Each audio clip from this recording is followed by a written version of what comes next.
bu büyük var eləsin. Bu işi təşkil edenlerin canı sağ olsun. Benim əzizlərim. Sağ olun, xoşbəxt olun. Sağ ol. Mübarəkdir, mübarək.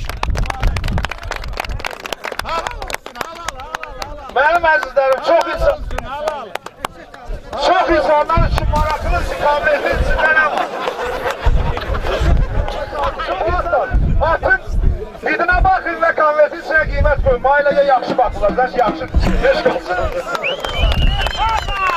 Gene Bilal abi təqdim eləyim konverti də Əhməd qardaşa. Halallıqla mənim əzizim. Yaxşı işlərinə. Oğul bala sağ ol. Doğrudan da Allah gene elimizi var eləsin. Senin de cavansan. Toyunu görək. Belə toyundan yaxşı günler olsun. Sağ ol bala sağ ol. Sağ olun Bilal. Hepiniz öpün bağrıma basın. Rahat.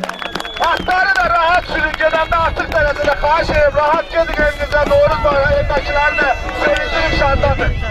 Öpürüm sağ ol. Hamı sağ ol. Başlayalım olur.